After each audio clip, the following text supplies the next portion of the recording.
Le Seigneur soit avec vous. Évangile de Jésus-Christ selon saint Marc.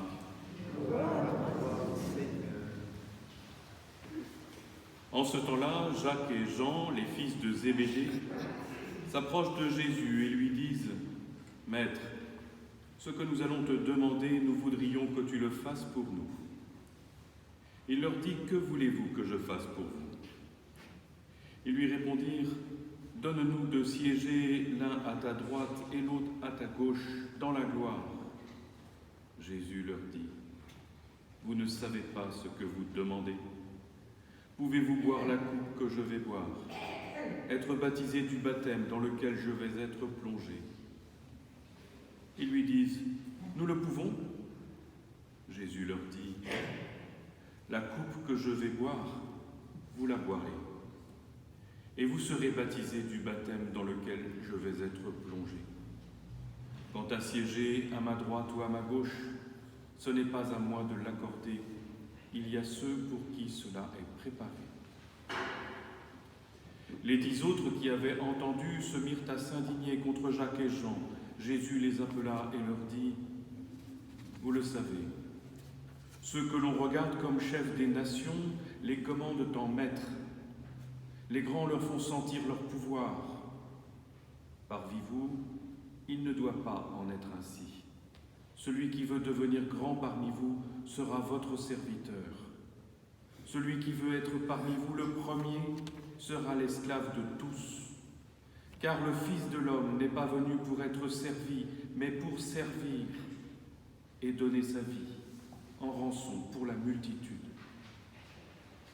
Acclamons la parole de Dieu.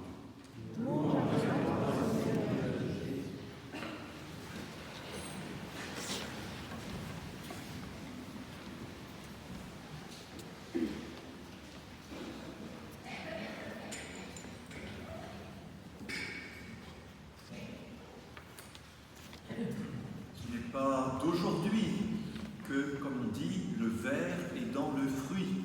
Le fruit, c'est l'œuvre de Dieu. Le fruit, c'est l'Église sainte que Dieu voudrait. Le ver, c'est nous, c'est notre péché. Et même Jacques et Jean posent une question bien étrange à Jésus. Rappelez-vous, la semaine dernière, un jeune homme riche demandait comment faire pour avoir la vie éternelle. Ça, c'est une bonne question. Et là, Jacques et Jean demandent les places d'honneur, à droite et à gauche du Christ. Alors cette demande, elle a un bon versant, elle a un mauvais versant. Après tout, ne les jugeons pas trop vite.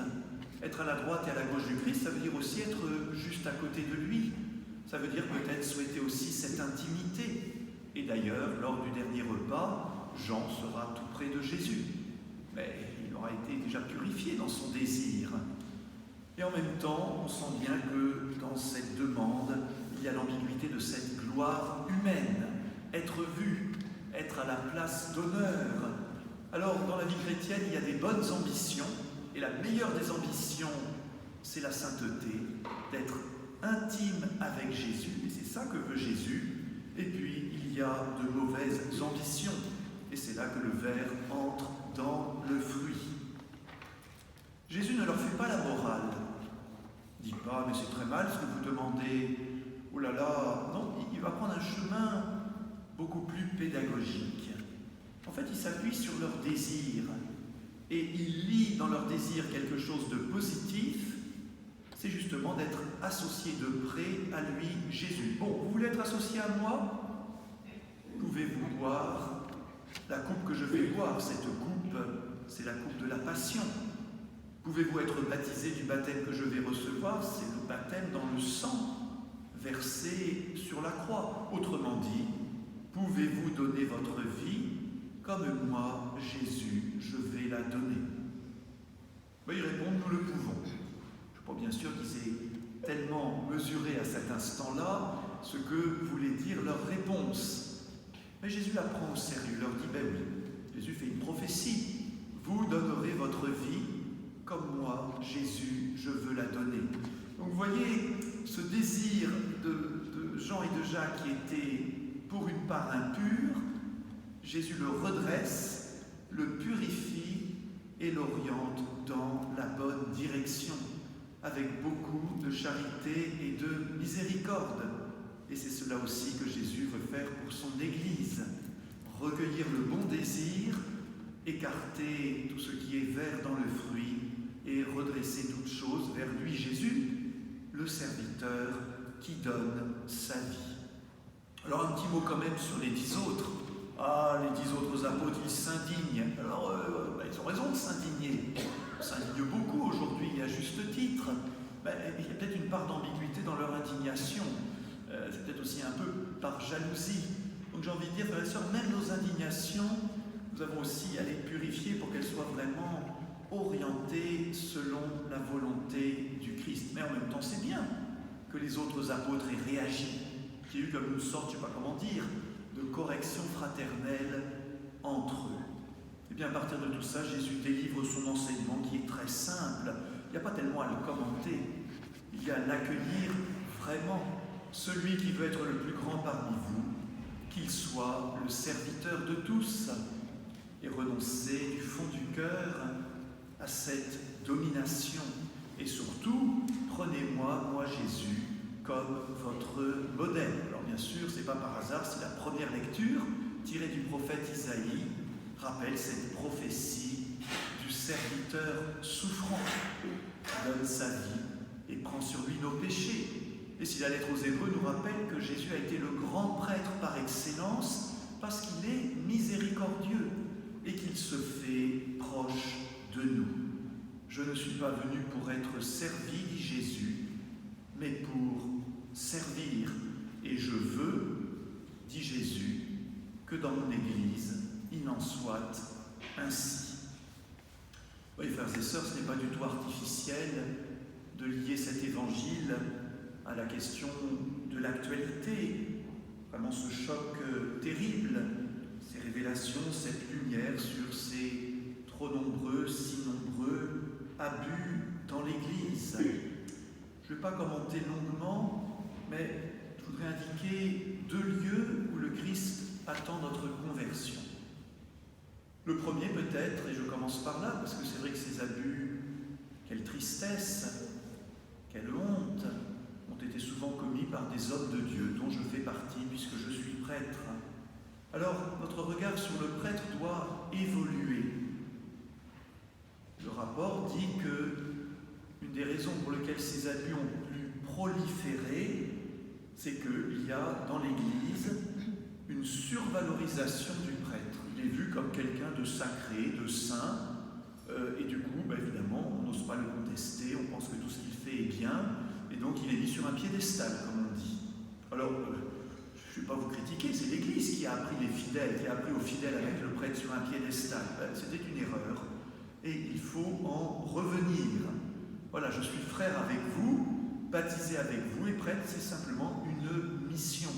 Ce n'est pas une supériorité. Et donc le prêtre est un homme, et il a ses forces et ses faiblesses.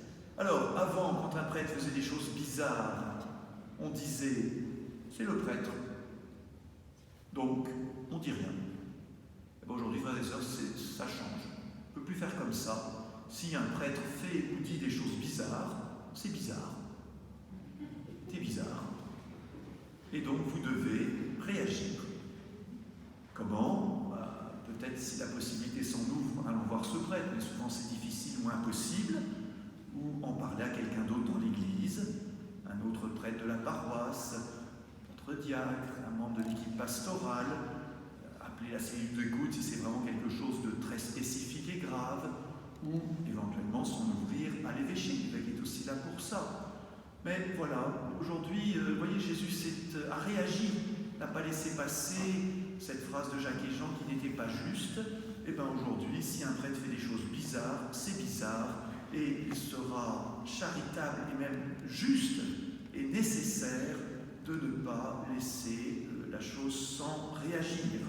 Et c'est un prêtre qui vous le dit. Vous voyez, je ne le dis pas contre l'Église, je le dis en tant que prêtre. Et puis la deuxième chose pour laquelle le Christ veut aussi que son Église change, eh bien, c'est qu'on ait davantage de liberté de parole, de fraternité, de co-responsabilité, Voilà, cette commission dit que la présence des laïcs en général et des femmes en particulier dans les lieux de décision de l'Église doit augmenter. Eh bien oui, on peut tout à fait le faire sans révolutionner notre Église. C'est tout à fait légitime, puisque par le baptême, chacun de nous a reçu cet Esprit Saint et qu'ensemble, nous sommes le corps du Christ. Et c'est ce que veut aussi le pape François, de la part du Christ, bien sûr, qui lance, vous l'avez peut-être lu dans la presse, une grande réflexion, ça s'appelle un synode, pour réfléchir justement à comment mieux gouverner ensemble, mieux partager ensemble la charge de toute l'Église. Alors concrètement, sur notre paroisse, je voudrais donner 2 pistes, 2 indications. La première, évidemment, j'ai parlé de ces choses bizarres qu'un prêtre pourrait faire. Avant, on prônait la confiance aveugle. La confiance aveugle. Mes frères et sœurs, la confiance aveugle, ce n'est pas une confiance, c'est un aveuglement. Je ne prône pas la méfiance, je prône la confiance, les yeux ouverts. Il est terminé, frères et sœurs, le temps de la naïveté. C'est terminé. On ne peut plus faire confiance aveugle à un prêtre parce qu'il est un prêtre, ou un évêque parce qu'il est évêque, ou à quelqu'un dans l'assemblée chrétienne parce qu'il ou elle a bonne réputation. Nous devons avoir une confiance, les yeux ouverts. Et c'est ça la vraie confiance. Elle se construit. Et c'est ainsi qu'on aura cette qualité de relation et qu'on se fera confiance les uns les autres, les yeux ouverts. Et puis, la deuxième chose, c'est que dans notre paroisse même, on essaye, alors certes sans doute trop timidement, il y aurait beaucoup d'autres choses à mettre en place et on va essayer qu'il y ait davantage de circulation de la parole entre nous, que les fidèles puissent davantage participer à la vie de la paroisse, et ça se fait déjà. On a une équipe pastorale très dynamique qui prend son rôle au sérieux. Beaucoup de fidèles dans notre assemblée ont pris des responsabilités, ont proposé des initiatives. Ils n'ont pas attendu le prêtre pour le faire. Et on est là pour vous aider. Mais nous savons que nous pouvons aller plus loin. Alors cet après-midi, ceux qui le veulent, on pourra avoir un temps de partage sur cette actualité, mais plus généralement, au cours de cette année, dans ce synode auquel le pape François nous invite pour que tous les fidèles collaborent davantage à la vie de l'Église, il y aura des points d'étape, il y aura des rencontres que nous proposerons, chacun pourra s'exprimer, et je le répète, sans révolutionner l'Église, puisque l'Église c'est le Christ qui nous la donne, sans changer fondamentalement ces règles de fonctionnement que le Christ nous a données, nous pouvons, et nous allons avec l'aide de l'Esprit Saint, progresser, avancer pour faire ensemble de notre Église cette maison sûre, cette maison où chacun se sent chez lui, où chacun est protégé, où chacun veut d'abord servir et non pas être servi, et nous mettre ainsi ensemble à la suite du Christ serviteur. Amen. Amen.